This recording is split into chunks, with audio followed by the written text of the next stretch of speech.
What on earth has happened to Coldplay? Now, I've been following Coldplay's career since the X and Y album, way back in, 2005. 17 years ago now, would you believe? And as I mentioned in a video last year, when I reviewed their Higher Power single, I have kind of fallen in and out of love with them over the years. Sometimes they've turned me off, sometimes they've turned me on. But just generally speaking, I think for the last, let's say 6 or 7 years, I just think they've been generally tracking in the wrong direction, with the odd moment of brilliance. I mean, on the Kaleidoscope EP, for instance, there was a song called Hypnotise, which I think is an extraordinary song. And their latest album, in fact, Everyday Life, which was released, I think, in 2019, was one of the most innovative albums I've heard from a mainstream artist in many a year. It was a great album. It really was a really interesting record. But as I say, generally speaking, they've been going in the wrong direction, I think, since around about the Head Full of Dreams album in 2015. And I think the problem is that they've forgotten how to sound or operate like a band. Now, I'm not one of these people who thinks that they should just go back to sounding exactly how they did on their first 2 or 3 albums, Parachutes, A Rush of Blood to the Head, and X and Y. But I think they've gone too far in the other direction.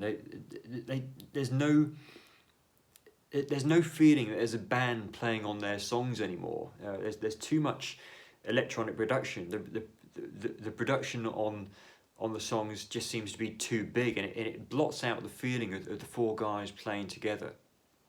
I'm all for experimentation, absolutely. I'm all for pushing forward musically and experimenting and expanding your own creative horizons. But the problem with Coldplay is I just don't hear the cohesiveness now between the 4 members of the band. Now, in October 2021, Coldplay released a new album called Music of the Spheres. I reviewed its first single earlier in the year, a song called Higher Power, which was okay. It was unspectacular. It's not the sort of song that's going to blow you away. I remember thinking that it was fairly similar to Hurts Like Heaven, which is the opener on the Milo Xyloto album. The drum pattern is very similar. But a little while later, they announced the album itself. And along with the announcement of the album came a second lead single called My Universe, which is a collaboration with BTS. Of all the acts they could choose to work with, they chose to work with BTS. Now, BTS, for those of you who may not know, is a Korean boy band. It's a genre known as K-pop. Basically, these guys are just glorified karaoke singers. They're really nothing more than posers. When Coldplay announced this single, BTS have this sort of fierce following. They call themselves the Army, and as soon as the announcement came, all these little fanboys and fangirls absolutely flooded Coldplay's social media feeds with comments.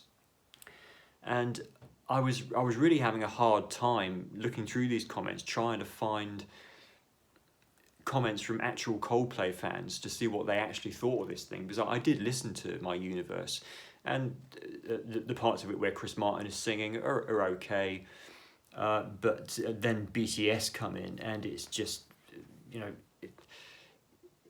well, to be frank, it's terrible. It is nothing even close to the depth of material that Coldplay have recorded in the past.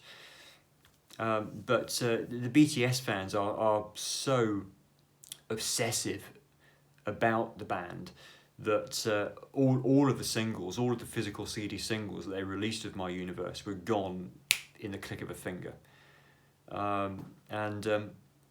Their fandom seems to have been taken over by the BTS obsessives now. And of all the people that Coldplay could have worked with, I mean, the Coldplay really are. There's no doubt in my mind they are among the all-time greats, because they do have their own unique sound, their own unique style. And there are so many wonderful artists out there that they could have worked with, but they chose to work with BTS. It beats me. It really does. And I think Coldplay, and particularly Chris Martin, have just lost the plot. I really do. And I've reached the end of my tether. I really have reached the end of my tether with the band now. This is the first Coldplay album I haven't bought. I'm really just not interested in listening to it now. So that's that. But there's more, because they've announced they're going to go on tour in 2022, and it's going to be a green tour, a so-called green tour, in which there will be a sprung stage, a sprung floor, which will help power the show by the audience jumping up and down on it. Now, shouldn't you be paying me as an audience member to power your show? They're going to have people backstage on exercise bikes helping to power the show as well. Now, I'm all for being green. I'm all for protecting the environment. It is a genuine problem in the world. We all need to play our part. And certainly touring by big bands does have a negative impact. But there are more sensible and more subtle ways of offsetting the damage that a big tour might do. You have to wonder whether it's just posing, whether they're just doing it to make waves in the media. I just think it's complete madness. I really do. And there's even more.